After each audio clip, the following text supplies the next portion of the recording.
Rammus has been around since the start of League of Legends, and has been nightmare fuel for ADCs everywhere for over a decade.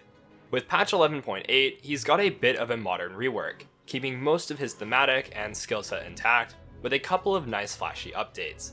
With this guide, we'll be telling you everything you need to know about the reworked Rammus. We'll be covering the changed skills, general strategy and playstyle, combos, early pathing, tips and tricks, teamfighting, and finally runes and builds. And don't worry if you don't play Rammus. For those of you who aren't interested in the champion, we'll be going over how to counter him as well, so make sure to stick around. But before we get into it, let's go over our question of the day. What champion do you think is most in need of a rework or update? For me, Trinket is another Season 1 champ that hasn't really withstood the test of time. His kit is pretty outdated at this point, riddled with RNG, and overall just isn't very enjoyable to play or play against, at least for me. Let us know what you think in the comments below, and with that, we'll jump into the guide. So what exactly has changed for the new Rammus, and what does it mean for you? Starting with Q, the only thing that was directly changed was a nerf to the damage. It's only 20 at max rank, so there's not much of a difference. However, the fact that this ability goes on cooldown at the end of the channel means that cooldown reduction on it is extremely important. As you put points in the ability, it goes from a massive 16-second cooldown to a 6, so you're going to max this ability first. It also has an interesting interaction with his ultimate, and we'll get to that later. Next is his W, Defensive Ball Curl. It deals damage back to attackers essentially just like Thornmail, and when it's active, it increases the amount of on-hit damage that your autos do. However, basic attacks now extend the duration of this ability by 0.4 seconds, up to a cap of 4 seconds. This is mostly a slight buff to his clear, as there's not really any way that you'll be taking a huge advantage of this in actual fights. After all, if someone is letting you auto them for 6 seconds on Rammus, they're probably already dead. E is Rammus' signature taunt, which actually received a nerf to its duration. During the taunt, Rammus gains a small amount of attack speed, and if his W is active, this buff refreshes. This means in your clear, you'll take advantage of this by using your W and E together to give yourself the attack speed buff for longer. Pretty simple, but important nonetheless. The taunt duration increases significantly with level, so you need to max the second to increase your CC capabilities. Now come the most important and largest change for Rammus, his R. It's been completely reworked, and went from an activatable source of damage that followed you around to a skill shot that has a few effects. Rammus leaps to the targeted location, ignoring CC, and then deals damage and slows enemies for 1.5 seconds. If you use this ability during your Q channel instead of a slow, the ability will now knock up for 0.75 seconds and deal damage based on your Q damage. This is why it's important to max Q first, as you're going to get more AoE damage and need the cooldown to come back up once you actually get into the fight. The addition of a knockup makes up for the slight reduction in taunt duration from your E, so Rammus' kit's power was shifted away from his basic abilities and moved heavily into his ultimate, relying on using a QR combo to give you the power back. If you read the skill, it actually doesn't give the whole description. What isn't mentioned is that your R range will increase as you gain move speed. So having things like Q active, home guards, chem tank, deadman's plate, or move speed from other kinds of speed ups like Lulu W will let you engage from really insane ranges. One thing to note is that the dash speed is still relatively slow, so you don't necessarily want to engage from super far away just because you can, because the hitbox becomes relatively easy to dodge. In addition to this new impact damage, a small part of his old ultimate is retained in the tremors that occur after. Instead of following Rammus around like before, the impact site is where the tremors stay for their duration. This incentivizes CCing someone within the impact site to get the maximum damage. So to recap, the skill order is R, followed by Q, E, and W. For the start of the game, you'll level W first and then go Q second if clearing red side camps, but E if you want to do a blue side clear. Single target damage is much better with WE. After that, just put a point in your last ability at level 3 and then follow the skill order. Rammus tends to want to spam ganks. This is mostly due to the fact that his ganks are really strong, as lots of move speed and point click CC is a great combo to have. However, it's also a necessity for him. His clear speed is, well, lackluster. It's basically impossible to even clear 5 camps before crab spawns, so you're definitely not going to be outpacing a lot of champions in jungle, especially with the current meta of fast full clears. So we basically just want to get on map as soon as we can and start making plays. Rammus has a very weird power curve compared to most champions. A lot either tends to be all in on early game or all in on late game, with very few spiking mid game and then falling off. However, that's exactly what happens. You spike it around level 13 with 2 items, and after that you pretty much fall off a cliff. This is especially so once everyone completes percentage penetration items and your base damage starts to not be enough to kill people. There are exceptions, like if you're into a full AD assassin team, but in general, your early is weak and so is your late game. So it's very important to actually take advantage of the time of the game that you're extremely strong. Make sure to force fights on your early item completions.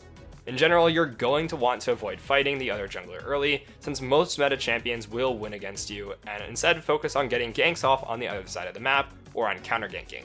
You want to be really careful to not leave yourself vulnerable to invades, which is where the spam ganks come into play. Not only will you get a good amount of resources from them, you'll get priority in your lanes, which will discourage others from invading on your camps. With that in mind, let's talk a bit about your early pathing. Since ganks are super important, you'll usually want to use the Trinket swap strategy, and switch to sweeper. If you don't know how to do this, or why, feel free to check out our video on it on our website at SkillCapped.com. We have professional courses by the top players, Smurf commentaries where a challenger player walks you through how to climb out of every rank from Iron to Diamond, and we upload tons of new exclusive guides to our website each week. In fact, we're so confident you'll improve using our system that if you don't climb at least 5 divisions while actively using SkillCapped, you can claim a full refund, so there's no risk. What are you waiting for? Check out SkillCapped.com and get the rank you've always wanted, link in the description below. To speed up your relatively bad clear, you're almost forced to start at your red buff if you want to make decent pace.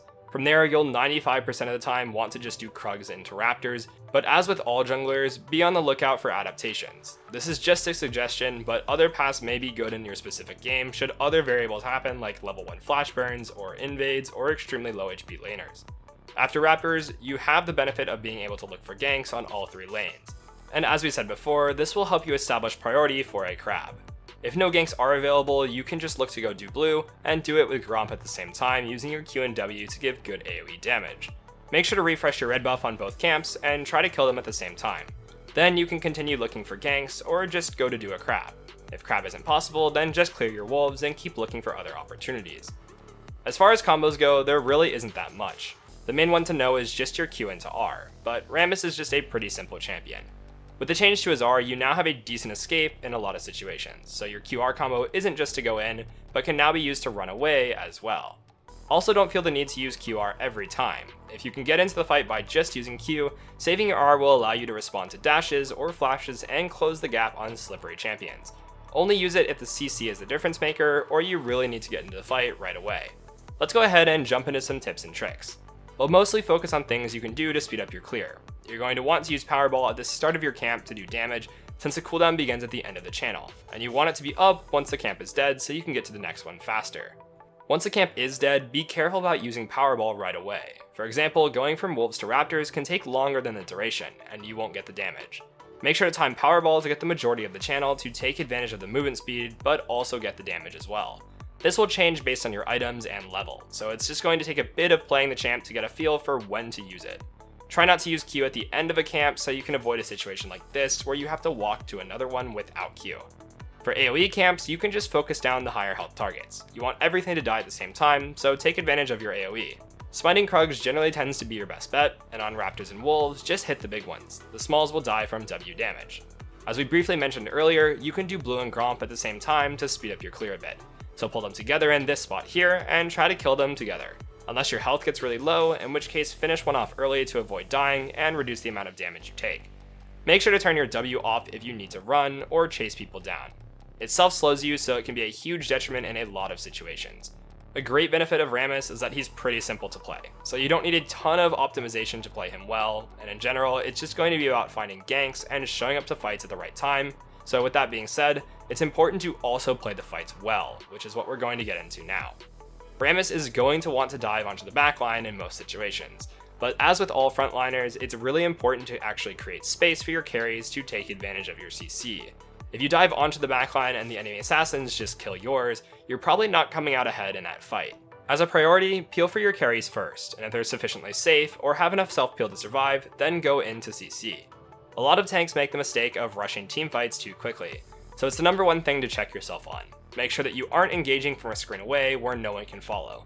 If there's too much distance between you and your carries, not only can they not follow up, but the enemy has a chance to rush in between you to fill the space.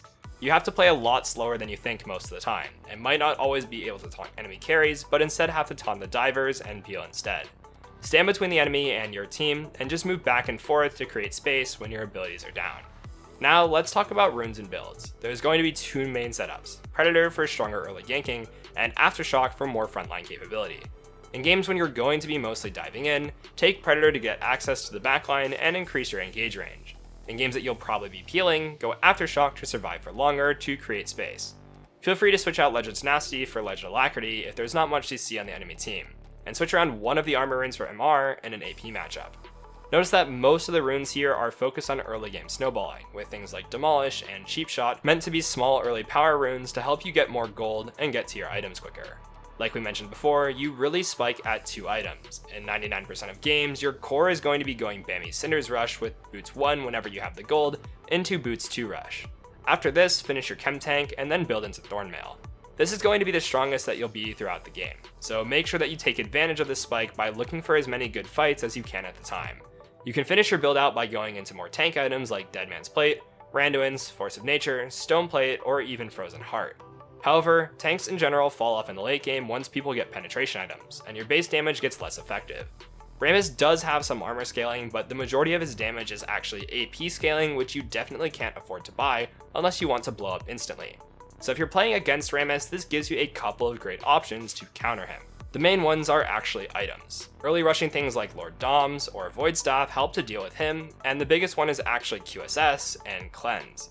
Since Rammus R doesn't follow him around anymore, all of his damage comes from the impact area and CCing someone inside of it. If you cleanse or QSS and then walk out of that area, not only are you not forced to hit him to make his W work, you don't take any damage from his R either.